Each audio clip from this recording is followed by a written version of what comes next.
Hayden Kramer. I had the privilege of being the manager for the Park and Rec department here in Indian Trail. Again, I want to thank you all for giving up some of your time and being part of this process. During the master plan process, it's truly a lot about the community input and what you all are looking for. So we appreciate you guys taking the time tonight to be part of that. Again, for those of you that are just joining, the chat function and the question and answer function are the best way to communicate with us this evening. You will be able to see and hear us as we walk through the presentation. I want to take this opportunity to introduce our staff. So first we have Katie Keller. Katie is our program and marketing coordinator for the town. So everything that you see that comes across your screen on social media and a lot of our programs originate with Katie. Next, we have Seth Carroll. Seth is our athletic coordinator, so anything that has to do with any of the athletic programs or renting and reserving the fields falls under Seth's purview. Finally, we have Stephen Wofford, who handles all of our reservations in our shelters and our dog park. Again, we may be a lean team, but I promise you, we are lean and mean. Everything for the community comes out of these folks' office, and we could not be more happy to have them on board. This evening with us as well, we have Nile and Brayton from Pros Consulting. So you'll learn more about Nile and Pros a little later on. But again, I wanted to thank everyone for coming out this evening. At this time, I'll turn the presentation over to Nile. And again, I do encourage everyone to be active in the chat and the question and answer portion of tonight's meeting. Thank you. Hayden, thank you so much. Good evening, everybody. As he said, my name is Nilay Bhatt, and I am happy to welcome you all to this virtual public meeting. Quick housekeeping stuff. If you have any comments, please put them in the chat. If you have specific questions, please look at the Q&A function at the bottom of the screen, and you should be able to pose any questions you have from that. Feel free to type in any questions during the presentation, and we will also have a Q&A portion at the end of this as well for any questions that may not already have been covered during the presentation. So a little bit as we begin this process as well, I'm the principal with Pros Consulting here in Indianapolis. We are basically a parks and recreation management consulting firm, but we do this all over the country and internationally. And in the last several years, have worked all over the Carolinas and the Southeast as well. I have with me my colleague and a senior project manager, Brayton McClure. Brayton has been a part of this process from the beginning, and I guarantee you, he and I were joking about this, our pictures look a whole lot better than we look right now, but that's because they were the pre-pandemic pictures, and here we are in the middle of the pandemic now. So I want to thank you all for taking the time to share your input, to be a part of planning the future for Indian Trail Parks and Recreation. These are just some examples of the kinds of agencies we have worked with just in North Carolina, including Mecklenburg County in the last two plans prior to this, Mooresville and Lake Norman, to High Point, Fayetteville, Roseville, Garner, and so on. So what we'd love to do right now is I am going to share a quick poll, and we'd like to see who we have in the audience here. So let's take a look. You're about to see a few questions pop up, and we'd love to see your responses.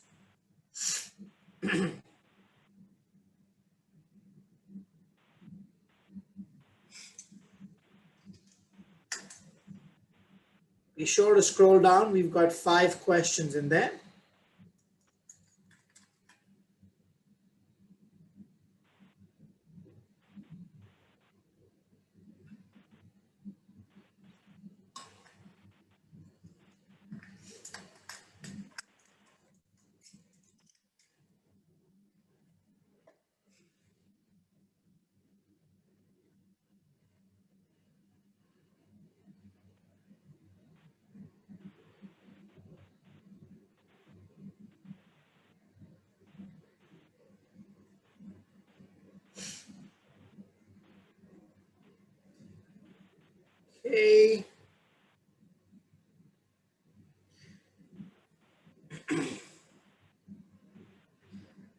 give it a few more seconds. All right, going once, going twice. All right, let's see the results right here. So the majority is 35 to 54 with a couple of people in the 18 to 34 age group. But you have people in your households of every age from under 18 to 55 and 74. 60% are residents of Indian Trail, 40% are not. For those of you who are not residents of Indian Trail, could you please type in the chat box where you live? And then most of you are by yourself and one of you has one other person with you. Fantastic. Well, thank you all for being a part of this. Okay, so, what we're doing here as a part of this approach is a system-wide master plan. So this is something we started in 2017, had this completed in early 2018. It had paused at that time as well. And of course, in the last few months, it feels like all of us have lived through the equivalent of several years. So, the way you've been growing as a community, the way things have changed as well in the last several months. The town council, the town leadership, Hayden and the Parks and Recreation team all felt, and rightly so, that we needed to refresh some of the engagement in the input process so that the recommendations for the plan are as relevant and as current as possible for your demographics and trends, as well as what's happening in the world around us right now. So this is not looking to say I need to add a bench or a shade structure or a court here at Crockett's Creek or any particular park. This is looking at the entire system to say, what do we need in Indian Trail over the next 5 to 10 years, given the rate at which we're growing?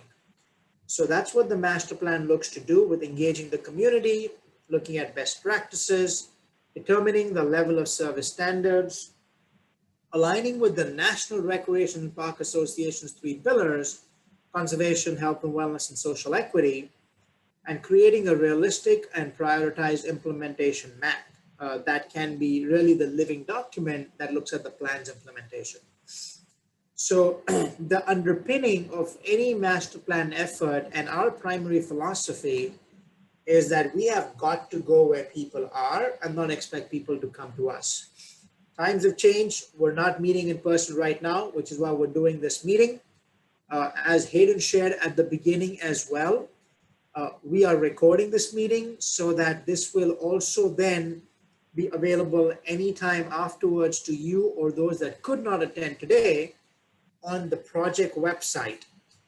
Please bookmark this as well, envisionitparks.com. This is going to be your one-stop shop for all updates about the master plan. As you can see, our public meeting is listed right here as well. In the next 3 days, on November 2nd, we will be launching the online survey on the website too. And all the survey results, all the findings, the recommendations of the plan, everything is going to be on the website here for you to be able to go back and take a look, as well as continue sharing your feedback as well. So we'd love for you to stay engaged. This is a mobile-friendly, multilingual, ADA accessible website. And if you have friends, family, people that couldn't attend today, but have input they'd like to share, please suggest to them to go to the website and share their input as well. Okay, so before we share what your demographic projections look like, I would love to see how well you know your community. So I'm going to open another poll that is about the demographics of Indian Trail. Now, keep in mind, this is the worst year we can possibly have to do any demographic projections, because literally the only accurate data anybody has is 2010. Everything else from that point is projection, but the general trends are the same. So keep that in mind, and let's take a look and see how well you know your demographics. Tell us what you think is the estimated current population, the largest age segment, and the estimated median household income in Indian Trail. I'll give you a minute.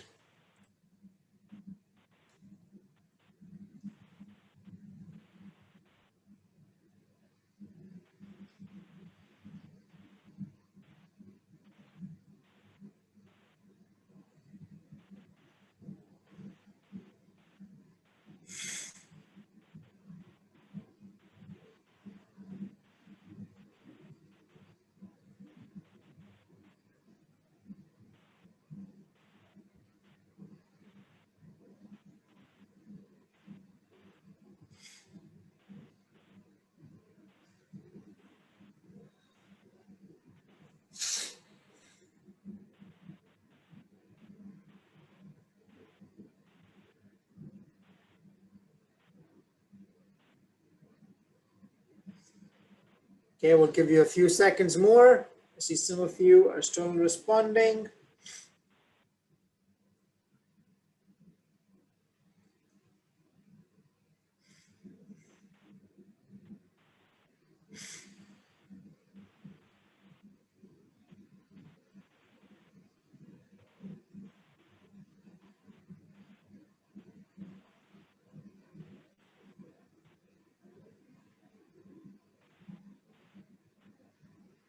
All right, going once, going twice. All right, let's take a look. So the majority of you said that the estimated current population is 45,883. The largest age segment is 35 to 54. And the estimated median household income pretty well split between multiple groups, but the largest one is 76,933. So let's take a look. The estimated current population is actually 42,006. So the two of you who got that right, pat yourself in the back. But if you look at here's the key portion. We were 33,000 in 2010. You're going to be close to 55,000 in the next 15 years. Nationally, the population is growing roughly about 0.8% year over year.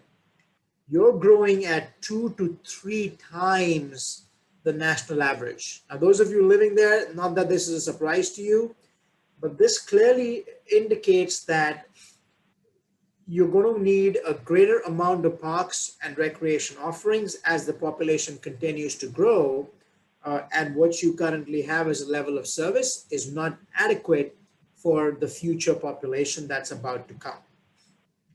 Now, from an age segment standpoint, the majority of you were right. 30%, the largest group right now is 35 to 54. But interestingly, and very, very, very close, is the under 18 population at 29%. So if you think about it, the blue and the orange bar combined, 50% of your population is under the age of 35. That's a really young population. Lots of kids, lots of young families, and the blue and the red at the very top. This is the 55 plus population. Is in 15 years from now, is going to be only 23% of the audience. Right now, it's less than 1 out of 5 people. Nationally, the 55 plus population on average is close to 35 to 36%. So you are probably half, just a little more than half the national average. So very young, very active population, and definitely multi-generational in terms of aging at the top, but lots of young families and lots of kids. From a race standpoint, you certainly are getting more diverse, but even 15 years from now, the majority of the population is projected to be what the census calls white alone, followed by those that are classified as black alone and Asian at 12 and 7% in the next 15 years. And then from an income standpoint, again, you know this, but this is where the blue bar is the per capita income. That's every individual and what they earn.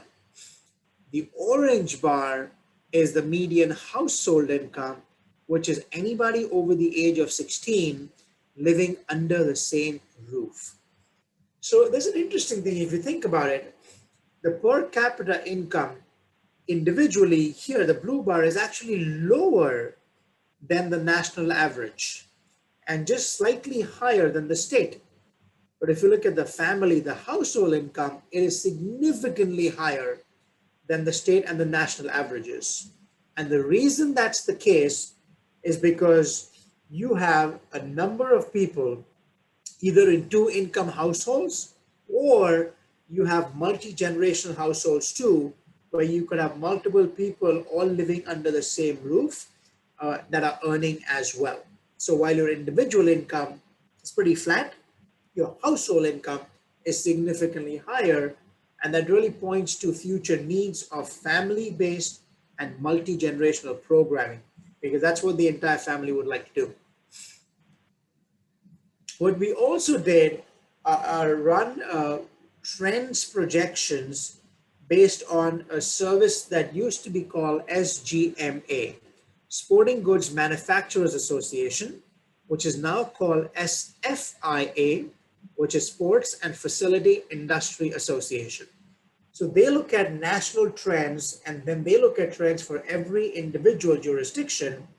And in that, they're looking at what the participation is like. So 100 is a national average. And for Indian Trail, they compare the participation in those activities by tracking how much people are spending on those activities, whether it's an Indian Trail or anywhere else. And as you can see, clearly people in Indian Trail, you love your sports.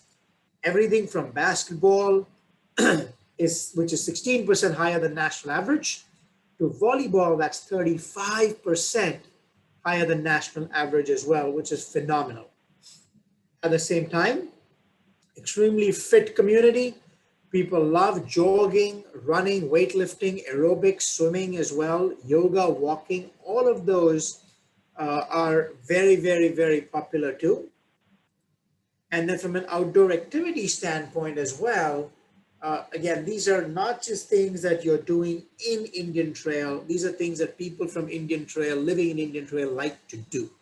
So as you can see, boating, biking, hiking as well, both road and mountain biking are all very, very popular, as is backpacking and fishing. So statistically valid survey, right? This is where we looked at, this was done pre-pandemic in 2018. ETC is a national company that does these surveys for park and recreation agencies. The surveys were mailed to households in the town, and people could respond by mail, phone, or web. The goal was 350 surveys, but you again have a very engaged community. 426 of you completed the surveys. Close to 2,000 or 3,000 of these were mailed out. And all this tells me is that if I were to do something over and over again, for it to be statistically valid, it has to be random, and it has to be able to replicate the results. So here I can see that 95 out of 100 times, the results you're about to see are in a margin of error of plus or minus 4.7%. So in terms of parks and facilities used, no surprise, Crooked Creek was by far the most heavily used park. In terms of the condition, most of them rated as excellent. Crossing paths had more people say it was good. Hardly anybody, 2% said it was poor, but that's really it. In terms of program participation, keep in mind, this is as of 2 years ago and sort of a different pre-pandemic time. At that time, 16% had participated in a program or activity. Since then, the town's thrown a bunch of programs. Obviously, they've been super creative during the pandemic with a number of the programs they've done, both virtually and socially distanced as well. including this past weekend with the Halloween event too that you had. In terms of the quality, this is outstanding. 91% said that the quality of the programs they participated in were good or excellent.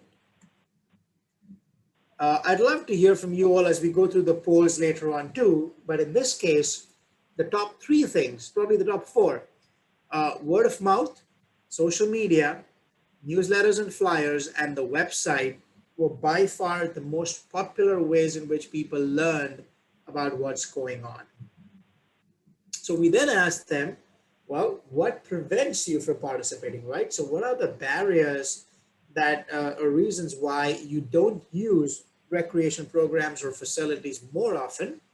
Number one was, I don't know what's offered, which is, in some ways, this is the challenge because you constantly have so many new people coming in. I've seen agencies all over the country, and your team here and Hayden and Katie Keller are probably the best I've seen. And the work that Katie does in marketing, especially, we use these examples all over the country. So you're doing a really good job, but because there are so many new people coming in, it's almost like you've got to keep telling your story again and again, which is why that I don't know what's offered is so high in this case. Now, we also asked people, how supportive would you be of the town developing unused or undeveloped land for recreation? For the most part, I would say about 8% said they were either somewhat or very unsupportive, but the majority of them, close to almost 80%, said that they would be somewhat or very supportive of the town developing unused and undeveloped land, particularly for recreation. So we looked at all these priorities, right? As a list of all the different program needs, as you can see here, and all the facility needs that I'm about to show you as well. We asked people, is this important to you? And to what extent is your need being met? The combination of those, where people said, yes, this is really important, and my need is still not being met, those are the ones that move to the top. So adult fitness and wellness was by far the number one. Senior and adult programs was second, and water fitness programs was third. A number of the ones here, the reason these tend to be lower is not just because they are not important, but because the town's done a better job with many of the sports-based offerings so that they are not a high unmet need, which is what you see here as well, is, a lot of baseball and softball and outdoor volleyball, etc. as well, tennis courts, basketball are all low priorities because the town's done a pretty good job providing for those. What people really want to see is trails, walking, biking, fitness, and Brayton will tell you too, in every system we've done this in the country, trails and greenways are in the top three priorities, always.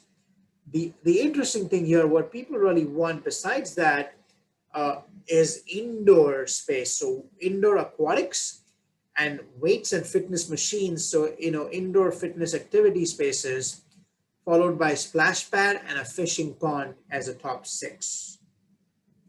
Lastly, we give a list of all the programs, amenities, and facilities that households would use, and the number one with 49% here, multi-generational indoor-outdoor facility, followed by musical events and concerts as basically special events, greater connectivity among parks through the trails, and then turning undeveloped land or areas into parks, followed by outdoor pool and aquatics programs. So those were the top 5 that you all said you'd be, again, most likely to use.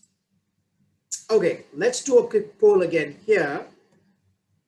We're in the home stretch. I want to get a sense from you all for what are the methods of communication that you would want the household, and how you learn in your household about what the Department of Parks and Recreation offers. The second one is about what prevented you pre-COVID from participating more often.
We'll give you 15 seconds more. I see a few of you still have to answer.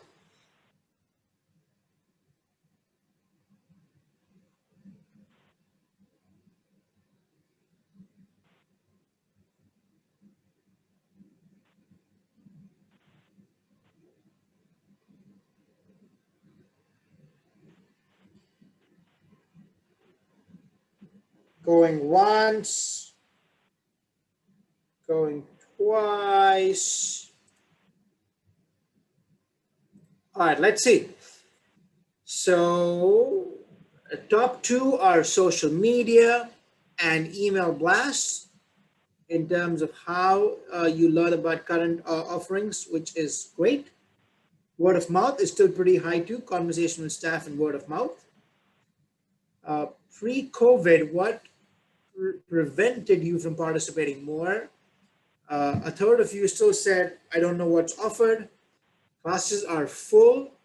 For those of you, the couple of you that said that, I'd love for you to share which were the classes that were full that you couldn't get in as well. Okay. I want to look at a different question now, and this is more to do now with your future needs. So you've seen some of the results as well. I'd like to share the poll here and have you share with us what are the programs, facility, and amenities that you would like to see in Indian Trail. These are multiple choice, so please feel free to check as many as you would like. Unfortunately, we are limited to 10 choices because of Zoom, which is why we have put these in the way we have.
Give you 30 seconds more.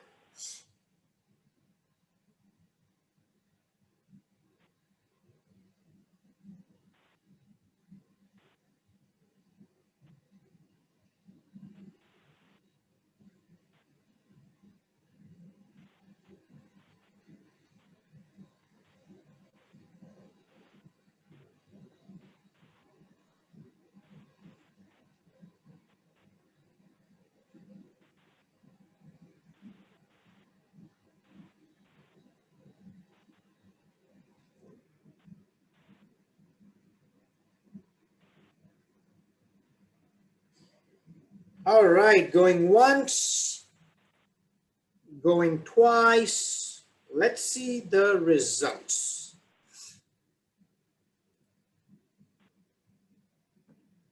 All right, so by far, the program area you and your family was most interested in, every single one of you chose fitness and wellness as a top one.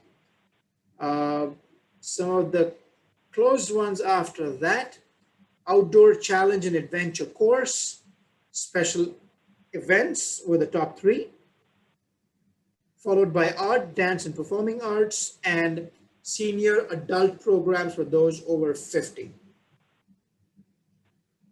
What you'd like to see more of, interesting. Majority of you, the largest number said indoor aquatic facility, followed by a tie between neighborhood parks and playgrounds and community gardens. We haven't heard that one before, so that's great. And then the other two were indoor walking jogging track and indoor multi-use gym spaces and classes. I should have scrolled below as well. Of course, the number one was walking, biking, and fitness trails. No surprises there. A fishing pond is fairly high too. So wonderful. Thank you all for sharing this input as well. So we actually, as a part of the process yesterday, did a number of stakeholder interviews and focus groups with different user groups, with the town staff, as well as with the town council. And it was great meetings, very exactly the same questions about, future needs, opportunities, top priorities, etc. And these were very similar to what you all just shared. The top 5 things we heard from them yesterday is new parks and playgrounds in underserved areas, expand the walking and biking trails in different parts so as to be, again, able to connect the town and different parks, as well as just not having to get into a car to have to go to a park. Year-round indoor multi-generational recreation space. We had people talk about the need for a senior center, for indoor gym space like basketball, volleyball, etc., for indoor aquatics, for indoor classes, fitness areas, even rental spaces as well. Fishing pond came up a lot too at Crooked Creek. And then other special events, cultural offerings, things that Indian Trail you already do so well, but people wanted more of. So these were sort of the summary of the high-level findings that we heard. Our next steps, and this is really critical, people, we would love for you to go online anytime between November 2nd or December 4th. Go to envisionitparks.com and take the online survey. It's a comprehensive one, 10 to 15 questions, but it's got the whole list of different kinds of offerings, the barriers to participation, funding, etc., as well, for things that, again, if we have to plan the future for Indian Trail, we want your input to help plan for that. So we'd love to hear from you all on the website. In the next 2 months, then we'll get the level of service updated based on your population. We'll map them on equity maps to show where the gaps and overlaps lie. And early next year, we'll come back to the town council and to all of you with recommendations in a similar presentation for the council to then adopt the master plan. So I will pause here as well and turn it over to questions. If our team wants to turn on their cameras as well, and see if there are any questions or comments in the chat too. So it looks like, Katie, you pretty much answered everything as well. And yes, we will certainly be posing or pasting, rather, I should say, all the poll responses that you all have shared, along with this entire presentation and the recording as well, on the project website in the next 2 days. So stay tuned. If you do have any questions, any follow-ups, as Hayden said, please reach out to us afterwards too. And either staff or we will be sure to respond back as soon as we can.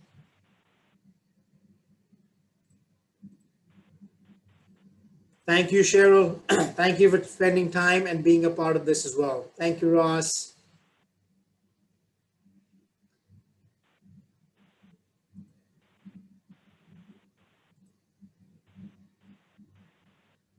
Hayden, do you want to speak to that?